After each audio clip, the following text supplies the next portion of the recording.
दोनों ने औपचारिक तौर पर यह माना है कि सीमा का प्रश्न एक जटिल मुद्दा है जिसके समाधान के लिए पेशेंस की आवश्यकता है तथा इस इशू का फेयर, रीजनेबल और म्यूचुअली एक्सेप्टेबल समाधान शांतिपूर्ण बातचीत के द्वारा निकाला जाना चाहिए।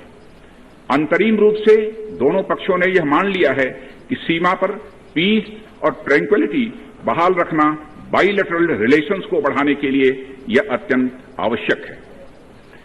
मैं यह भी बताना चाहता हूं कि अभी तक इंडिया चाइना के बॉर्डर एरियाज में commonly delineated line of actual control नहीं है और एलएसी को लेकर दोनों का परसेप्शन अलग अलग है। इसलिए पीस और ट्रैंक्विलिटी बहाल रखने के लिए दोनों देशों के बीच कई तरह के एग्रीमेंट्स और प्रोटोकॉल्स भी हैं। इन समझौतों के तहत दोनों देशों ने यह माना है कि एलएसी पर पीस और ट्रैंक्विलिटी बहाल रखी जाएगी, जिस पर एलएसी की अपनी अपनी रेस्पेक्टिव पोजीशंस और बाउंड्री क्वेश्चन का कोई असर नहीं माना जाएगा। इस आधार पर वर्ष 1988 के बाद से दोनों देशों के बाइलेटरल रिलेशंस में काफी विकास हुआ था। भारत का मानना है कि बाइलेटरल रिलेशंस को विकसित किया जा सकता है तथा साथ ही साथ बाउंड्री मुद्दे के समाधान के बारे में भी चर्चा की जा सकती है, परंतु एलएसी पर पीस और ट्रैंक्विलिटी में किसी भी प्रकार की गंभीर स्थिति का बाइलेटरल रिलेशंस पर निश्चित रूप से असर पड़ेगा। अध्यक्ष महोदय, वर्ष 1993 और 1996 के समझौते में इस बात का जिक्र है कि एलएसी के पास दोनों देश अपनी सेनाओं की संख्या कम से कम रखेंगे। समझौते में यह भी है कि जब तक बाउंड्री इश्यूज का पूर्ण समाधान नहीं होता है तब तक एलएसी को स्ट्रिक्टली रेस्पेक्ट और एडहेर किया जाएगा और उसका उल्लंघन किसी भी सूरत में नहीं किया जाएगा। इन समझौतों में भारत व चाइना एलएसी के क्लैरिफिकेशन द्वारा एक कॉमन अंडरस्टैंडिंग पर पहुंचने के लिए भी कमिटेड हुए थे। इसके आधार पर 1990 से 2003 तक दोनों देशों द्वारा एलएसी पर एक कॉमन अंडरस्टैंडिंग बनाने की कोशिश की गई, लेकिन इसके बाद चाइना ने इस कार्रवाई को आगे बढ़ाने पर सहमति नहीं जताई है। इसके कारण कई जगहों पर चाइना तथा भारत के बीच एलएसी परसेप्शंस में ओवरलैप है। इन क्षेत्रों में तथा बॉर्डर के कुछ अन्य इलाकों में दूसरे समझौतों के आधार पर दोनों की सेनाएं फेस ऑफ आज की स्थिति का समाधान निकालती हैं, जिससे कि शांति कायम हो। इससे पहले कि मैं सदन को वर्तमान स्थिति के बारे में बताऊं, अध्यक्ष महोदय, मैं यह बताना चाहता हूं कि सरकार की विभिन्न इंटेलिजेंस एजेंसीज के बीच कोऑर्डिनेशन का एक इलेबोरेट और टाइम टेस्टेड मैकेनिज्म है, जिसमें सेंट्रल आर्म्ड पुलिस फोर्सेज और तीनों हमारी आर्म्ड फोर्सेज की इंटेलिजेंस एजेंसीज भी शामिल हैं। टेक्निकल और ह्यूमन इंटेलिजेंस को लगातार कोऑर्डिनेटेड तरीके से इकट्ठा किया जाता है तथा आर्म फोर्सेस से उनके डिसीजन मेकिंग के लिए भी शेयर किया जाता है। अध्यक्ष महोदय, अब मैं सदन को इस साल की उत्पन्न परिस्थितियों से अवगत कराना चाहता हूं। अप्रैल माह से ईस्टर्न लद्दाख की सीमा पर चाइना की सेनाओं की संख्या तथा उनके आर्मामेंट्स में काफी वृद्धि देखी गई है। मई महीने के प्रारंभ में चाइना ने गलवान घाटी क्षेत्र में हमारी ट्रूप्स के नॉर्मल ट्रेडिशनल पेट्रोलिंग पैटर्न में व्यवधान शुरू किया, जिसके कारण फेस ऑफ की स्थिति उत्पन्न हुई। ग्राउंड कमांडर्स द्वारा इस समस्या को सुलझाने के लिए विभिन्न समझौतों तथा प्रोटोकॉल के तहत वार्ता की जा रही थी। इसी बीच मई महीने के मध्य में चाइना द्वारा वेस्टर्न सेक्टर में कई स्थानों पर एलएसी पर ट्रांसग्रेशन करने की कोशिश की गई। इसमें कोंगकाला, गोगरा एंड पेंगोंग लेक का नॉर्थ बैंक शामिल है। इन कोशिशों को हमारी सेनाओं ने समय पर देख लिया तथा उसके लिए आवश्यक जवाबी कार्रवाई भी की है। अध्यक्ष महोदय, हमने चाइना को डिप्लोमेटिक तथा मिलिट्री चैनल्स के माध्यम से यह अवगत करा दिया कि इस प्रकार की गतिविधियां स्टेटस को यूनिलेटरली बदलने का प्रयास है और यह भी साफ कर दिया गया कि ये प्रयास हमें किसी भी सूरत में मंजूर नहीं है। अध्यक्ष महोदय, एलएसी के ऊपर फ्रिक्शन बढ़ता हुआ देखकर दोनों तरफ के सैन्य कमांडरों ने 6 जून 2020 को मीटिंग की तथा इस बात पर सहमत बनी कि रेसिप्रोकल एक्शंस के द्वारा डिसएंगेजमेंट किया जाए। दोनों पक्ष इस बात पर भी सहमत हुए कि एलएसी को माना जाएगा तथा कोई ऐसी कार्रवाई नहीं की जाएगी जिससे स्टेटस को बदले। किंतु इस सहमति के वायलेशन में चीन द्वारा एक वायलेंट फेस ऑफ की स्थिति 15 जून को गलवान में क्रिएट की गई। हमारे बहादुर सिपाहियों ने, हमारे बहादुर सेना के जवानों ने अपनी जान का बलिदान दिया और साथ ही चीनी पक्ष को भी भारी क्षति पहुंचाई है अध्यक्ष महोदय, और अपनी सीमा की सुरक्षा में वह कामयाब रहे हैं। इस पूरी अवधि के दौरान हमारे बहादुर जवानों ने जहां संयम की जरूरत थी वहां संयम रखा तथा जहां शौर्य की जरूरत थी वहां शौर्य प्रदर्शित किया है अध्यक्ष महोदय। मैं सदन से अध्यक्ष महोदय ये अनुरोध करता हूं कि हमारे दिलेर जवानों की वीरता एवं उनके बहादुरी की भूरी भूरी प्रशंसा की जानी चाहिए। हमारे बहादुर जवान अत्यंत अपने अथक प्रयास से समस्त देशवासियों को सुरक्षित रख रहे हैं। एक ओर किसी को भी हमारे सीमा की सुरक्षा के प्रति हमारे डिटर्मिनेशन के बारे में संदेह नहीं होना चाहिए।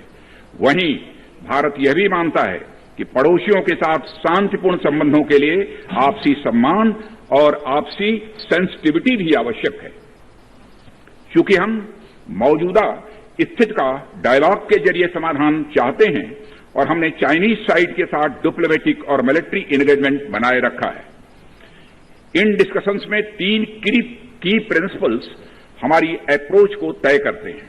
फर्स्ट, दोनों पक्षों को एलएसी का सम्मान और कड़ाई से पालन करना चाहिए। सेकंड, किसी भी पक्ष को अपनी तरफ से यथास्थिति का उल्लंघन करने का प्रयास नहीं करना चाहिए। और थर्ड, दोनों पक्षों के बीच सभी समझौतों और अंडरस्टैंडिंग्स का पूर्णतया पालन होना चाहिए। चाइनीज साइड की यह पोजीशन है कि स्थिति को एक जिम्मेदार ढंग से हैंडल किया जाना चाहिए और द्विपक्षीय समझौतों एवं प्रोटोकॉल के अनुसार शांति एवं सद्भाव सुनिश्चित किया जाना चाहिए। वह भी यही कहते हैं।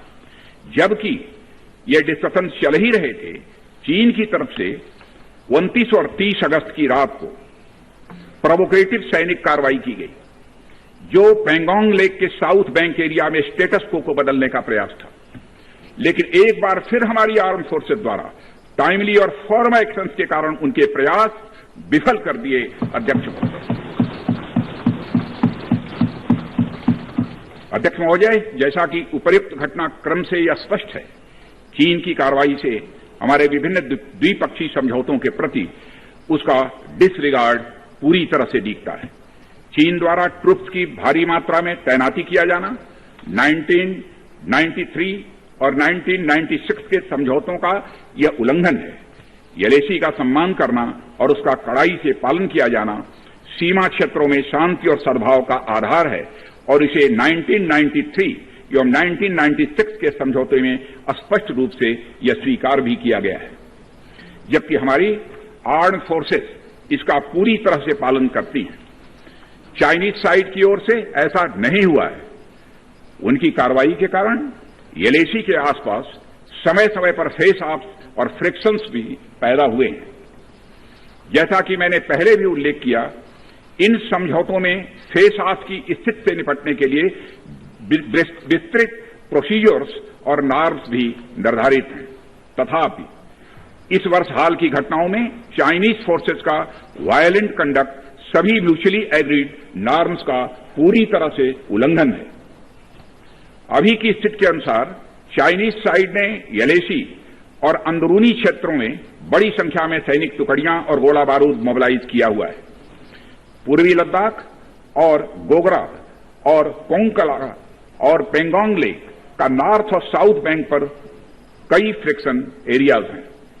चीन की कार्रवाई के जवाब में हमारी आर्म्ड फोर्सेज ने भी इन क्षेत्रों में उपयुक्त काउंटर डिप्लॉयमेंट्स किए हैं अध्यक्ष महोदय, ताकि भारत के सिक्योरिटी इंटरेस्ट को पूरी तरह से सुरक्षित रखा जा सके। अध्यक्ष महोदय, मैं सदन को आश्वस्त रहना चाहिए कि हमारी आर्म्ड फोर्सेज इस चुनौती का सफलतापूर्वक सामना करेंगी और हमारी आर्म्ड फोर्सेज साथ ही साथ जिस प्रकार की उनके द्वारा आज भी कार्रवाई की जा रही है, जिस प्रकार से सीमा की रक्षा की जा रही है, हम सबको हमारी आर्म फोर्सेज के ऊपर गौरव है अध्यक्ष महोदय, गौरव की अनुभूति होती है। अभी जो स्थिति बनी हुई है उसमें सेंसिटिव ऑपरेशनल इश्यूज शामिल हैं, इसलिए मैं इस बारे में ज्यादा ब्यौरा का खुलासा यदि करना चाहूं तब भी नहीं कर सकता हूं अध्यक्ष महोदय, यह हमारी एक सीमा है और मैं आश्वस्त हूं यह सदन हमारी इस सेंसिटिविटी को भी समझेगा। और अध्यक्ष महोदय, मैं कोविड-19 के चैलेंजिंग समय में हमारी आर्म्ड फोर्सेस और आईटीबीपी के तेजी से डिप्लॉयमेंट हुई है और उनके प्रयासों को एप्रिशिएट किए जाने की जरूरत है। और यह इसलिए भी संभव हुआ है क्योंकि सरकार ने पिछले कुछ वर्षों में बॉर्डर इंफ्रास्ट्रक्चर के विकास को काफी अहमियत दी है। सदन को जानकारी है कि पिछले कई दशकों में चीन ने बड़े पैमाने पर इंफ्रास्ट्रक्चर एक्टिविटी शुरू की है, जिनसे बॉर्डर एरिया में उनकी डिप्लॉयमेंट क्षमता भी बढ़ी है। इसके जवाब में हमारी सरकार ने भी बॉर्डर इंफ्रास्ट्रक्चर के विकास के लिए अपना काफी बजट बढ़ाया है, जो पहले से दोगुना से भी अधिक है। इसके फलस्वरूप बॉर्डर एरियाज में काफी रोड्स और ब्रिजेज भी बने हैं। इससे न केवल लोकल पॉपुलेशन को जरूरी कनेक्टिविटी मिली है, बल्कि हमारी आर्म्ड फोर्सेस को बेहतर लॉजिस्टिकल सपोर्ट भी मिला है। ओके। अध्यक्ष महोदय, इसके कारण वे बॉर्डर एरियाज में अधिक अलर्ट रह सकते हैं। एक मिनट, सेक्रेटरी जनरल ट्रांसलेशन शुरू कर दें। आ रहा है, एक बार चेक कर लो। ठीक, एक बार चेक कर लें दोबारा। ओके। अध्यक्ष महोदय, इसके कारण वे बॉर्डर एरियाज में अधिक अलर्ट रह सकते हैं और जरूरत पड़ने पर बेहतर जवाबी कार्रवाई भी कर सकते हैं। आने वाले समय में भी सरकार इस उद्देश्य के प्रति पूरी तरह से कमिटेड रहेगी, यह मैं सदन को आश्वस्त करना चाहता हूं। आदरणीय अध्यक्ष महोदय, मैं इस बात पर बल देना चाहूंगा कि भारत हमारे बॉर्डर एरियाज में मौजूदा मुद्दों का हल शांतिपूर्ण बातचीत और कंसल्टेशन के जरिए किए जाने के प्रति कमिटेड है। इस उद्देश्य को पाने के लिए मैं अपने चाइनीज काउंटर पार्ट से 4 सितंबर को मॉस्को में मिला और उनसे हमारी इन डेप्थ डिस्कशन भी हुई। मैंने स्पष्ट तरीके से हमारी चिंताओं को चीनी पक्ष के सामने रखा, जो उनकी बड़ी संख्या में ट्रूप्स की तैनाती और उनका एग्रेसिव बिहेवियर और यूनिलैटरल स्टेटस को बदलने की कोशिश से रिलेटेड था। मैंने यह भी स्पष्ट किया कि हम इस मुद्दे को शांतिपूर्ण ढंग से हल करना चाहते हैं और हम चाहते हैं कि चीनी पक्ष हमारे साथ मिलकर काम करे। वहीं हमने अध्यक्ष महोदय, यह भी स्पष्ट कर दिया कि हम भारत की सॉवरेनिटी और टेरिटोरियल इंटीग्रिटी की रक्षा के लिए पूरी तरह से डिटरमिन्ड हैं। इसके बाद मेरे कोलीग विदेश मंत्री श्री जयशंकर जी भी 10 सितंबर को मॉस्को में चाइनीज विदेश मंत्री से मिले। दोनों एक एग्रीमेंट पर पहुंचे कि यदि चाइनीज साइड द्वारा सिंसियरली और फेथफुली एग्रीमेंट को इंप्लीमेंट किया जाता है तो कंप्लीट डिसएंगेजमेंट प्राप्त किया जा सकता है और बॉर्डर एरिया में शांति स्थापित हो सकती है। अध्यक्ष महोदय, जैसा कि सभी सम्मानित सदस्यों को जानकारी है कि बीते समय में भी चीन के साथ हमारे बॉर्डर एरियाज में लंबे स्टैंड ऑफ्स की स्थिति यह कई बार बनी है, जिसका शांतिपूर्ण तरीके से समाधान भी किया गया था। हालांकि इस वर्ष की स्थिति, चाहे वो ट्रूप्स की स्केल ऑफ इन्वॉल्वमेंट हो या फ्रिक्शन पॉइंट्स की संख्या हो, वह पहले से बहुत अलग है। फिर भी हम मौजूदा स्थिति के शांतिपूर्ण समाधान के लिए पूरी तरह से कमिटेड हैं। इसके साथ साथ मैं सदन को आश्वस्त करना चाहता हूं कि हम सभी परिस्थितियों से निपटने के लिए भी तैयार हैं।